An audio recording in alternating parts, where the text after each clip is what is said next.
Bismillahirrahmanirrahim. Assalamualaikum warahmatullahi wabarakatuh. Baik teman-teman, di sini kami akan mempresentasikan materi tentang magnet. Ya, sebelumnya perkenalkan kami dari kelompok 4 yang terdiri dari Assalamualaikum warahmatullahi wabarakatuh. Perkenalkan, nama saya Sherindri Sapira dari kelompok 4 dengan nomor induk mahasiswa 120200091. Selanjutnya saya sendiri. Perkenalkan, nama saya Safira dengan nomor NIM 12020600104. Assalamualaikum warahmatullahi wabarakatuh. Perkenalkan, nama saya Wildi dengan NIM 12020601110. Di sini saya akan menjelaskan mengenai magnet. Yang pertama ada pengertian magnet. Nah teman-teman, tahu nggak sih apa itu magnet? Magnet atau magnet adalah suatu objek yang mempunyai suatu medan magnet.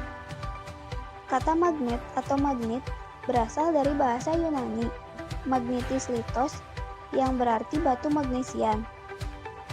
Magnesia adalah nama sebuah wilayah di Yunani pada masa lalu, yang kini bernama Manisa, sekarang berada di wilayah Turki. Kemudian, menurut Kamus Besar Bahasa Indonesia, magnet diartikan sebagai setiap bahan yang bisa menarik logam besi. Magnet juga adalah suatu benda yang mampu menarik benda lain di sekitarnya yang memiliki sifat khusus. Setiap magnet mempunyai sifat kemagnetan. Lalu, apa sih sifat kemagnetan itu? Sifat kemagnetan adalah kemampuan benda dalam menarik benda-benda lain di sekitarnya. Kemudian ada sifat-sifat magnet. Yang pertama, magnet hanya menarik benda tertentu. Artinya, tidak semua jenis benda bisa ditarik oleh magnet meski berada dalam jangkauannya. Magnet bisa menempel di logam besi, namun jika kita mengarahkannya pada benda berbahan lain, belum tentu magnet bisa menempel kan? Kemudian, gaya magnet dapat menembus benda. Dimisalkan, jika kita mengarahkan kedua magnet, mereka akan saling tarik-menarik bukan? Meskipun diberi penghalang di antara keduanya. Hal itu dikarenakan magnet memiliki gaya magnet yang memungkinkan keduanya tetap saling menarik walaupun terhalang benda lainnya. Namun kekuatan ini akan berkurang walau penghalangnya semakin tebal. Hal itu karena gaya magnet yang bekerja akan semakin kecil. Selain ketebalan penghalang, kekuatan magnet juga sangat penting karena semakin besar kekuatan magnet, maka akan semakin kuat menarik walaupun terhalang penghalang yang tebal. Kemudian, magnet mempunyai dua kutub. Sama halnya seperti bumi, ternyata magnet juga memiliki dua kutub yang berlawanan. Kedua kutub itu biasa dinamakan kutub utara dan kutub selatan. Kutub magnet biasanya terletak pada ujung magnet yang menyimpan kekuatan magnet paling besar. Adapun magnet akan tarik-menarik bila tak sejenis dan akan tolak-menolak bila sejenis. Artinya, jika ada dua magnet yang tak sejenis dan kita coba dekatkan, maka secara otomatis kutub yang berlawanan akan saling tarik-menarik. Lain halnya jika kita mendekatkan magnet dengan dua kutub yang sama, maka keduanya akan saling tolak-menolak. Kemudian, medan magnet akan membentuk gaya magnet. Medan magnet akan semakin rapat jika didekatkan dengan magnet. Kemudian, sifat kemagnetan dapat melemah atau hilang. Karena menghilang atau melemah ini dikarenakan sering terjatuh, terbakar, ataupun lainnya. Kemudian, ada jenis-jenis magnet.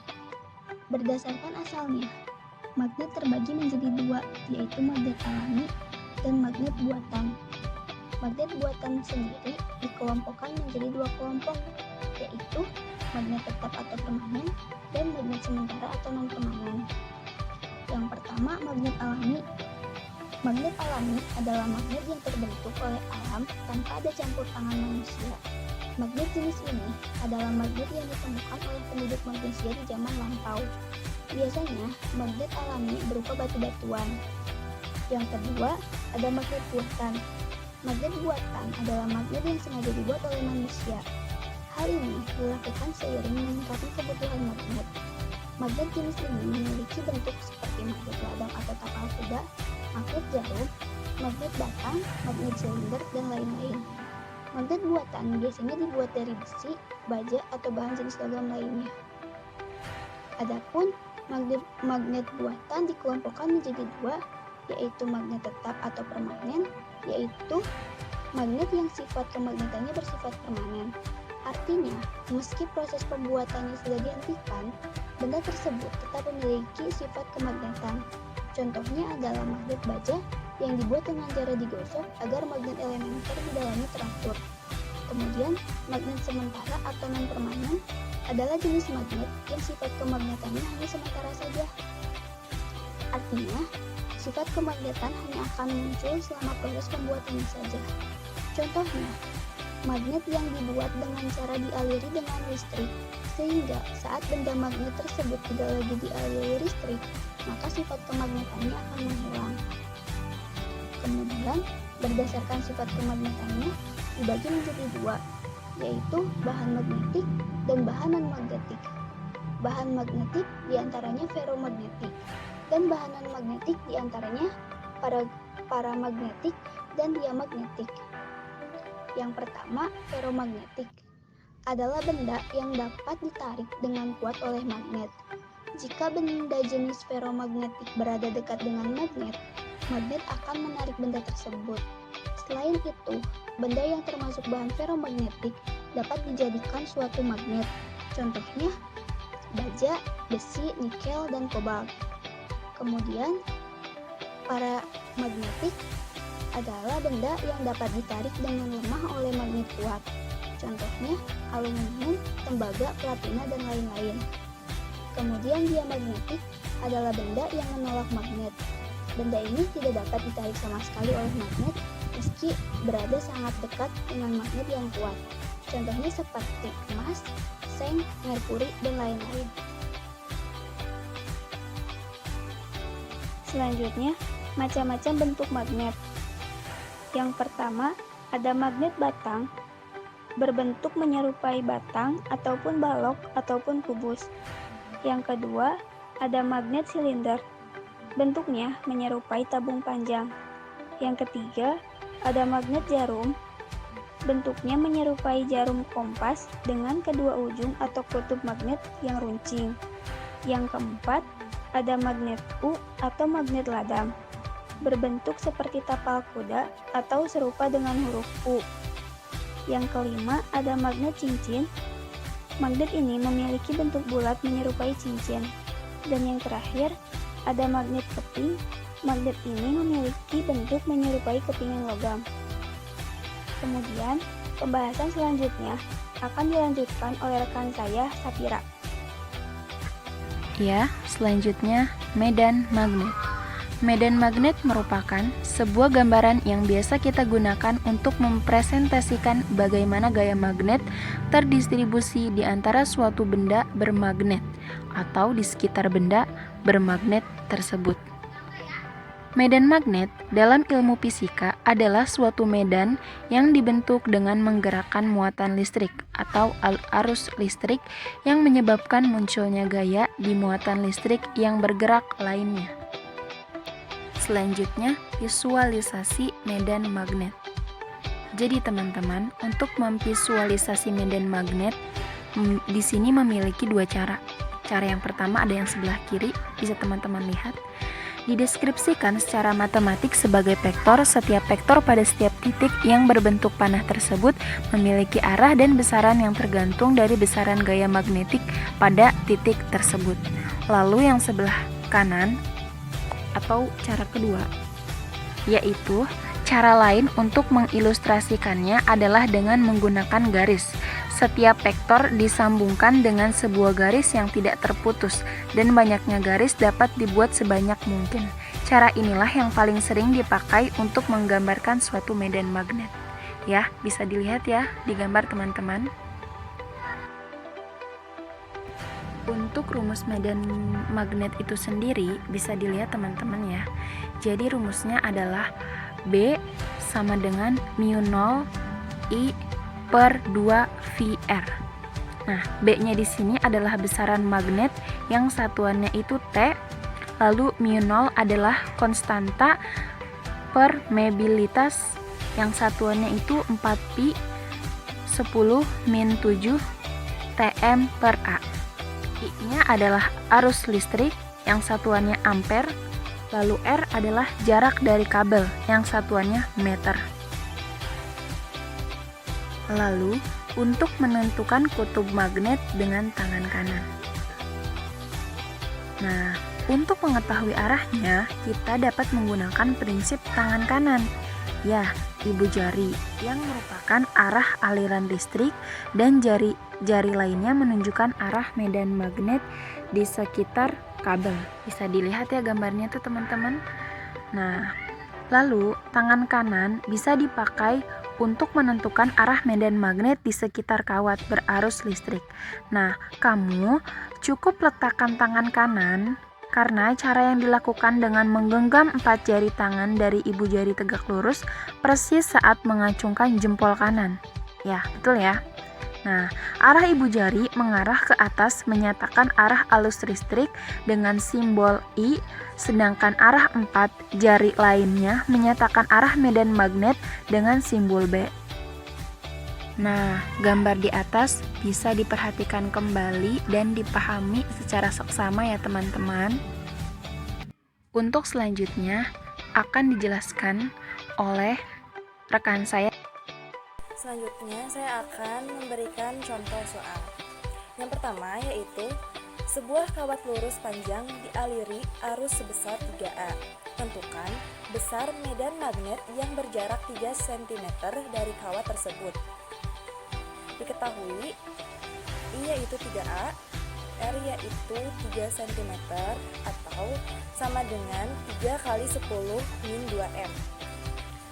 Mu 0 sama dengan 4pi dikali 10 min 7 Wb per AM. Ditanyakan B. Maka jawabannya yaitu B sama dengan mu 0I per 2 VR sama dengan 4pi dikali 10 pangkat min 7 dikali 3 per 2V dikali dalam kurung 3 kali 10 pangkat min 2 sama dengan 12V dikali 10 pangkat min 7 per 6V dikali 10 pangkat min 2 sama dengan 2 dikali 10 pangkat min 4 Wb per M.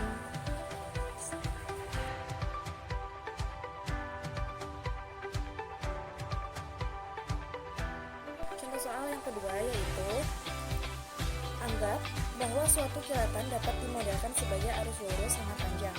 Jika 14,4 C muatan melewati suatu titik dalam 1,60 dikali 10 min 3, besar medan magnetik pada jarak tegak lurus 30 M dari kilatan petir adalah diketahui Q sama dengan 14,4 C, T sama dengan 1,60 dikali 10 min 3S, E sama dengan 30 M.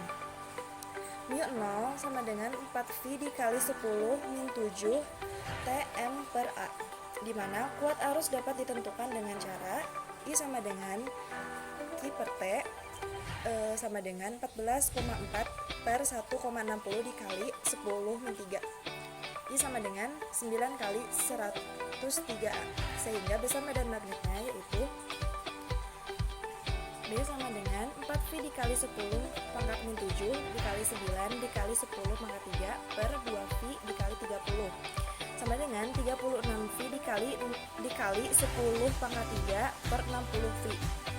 Hasilnya yaitu 6 kali 10 pangkat min 3T. Lalu, apa sih hubungan magnet serta medan magnet dengan pelajaran biologi? Yang pertama, medan magnet positif dikaitkan dengan penyakit kanker, depresi, kelainan kromosom, peradangan, dan kesulitan belajar. Yang kedua, berpengaruh dalam stomata daun. Perendaman benih selama 15 menit sebelum perlakuan medan magnet dan lama pemaparan medan magnet 0,3 mt mempengaruhi ukuran stomata, tapi tidak berpengaruh pada indeks stomata atau IS. Tanaman tomat dari benih tomat yang tidak diberi perlakuan perendaman memiliki ukuran panjang, lebar, dan luas stomata lebih besar daripada tanaman dari benih yang direndam. Lama pemaparan medan magnet yang menghasilkan ukuran stomata paling besar adalah pemaparan medan magnet selama 15 menit 36 detik.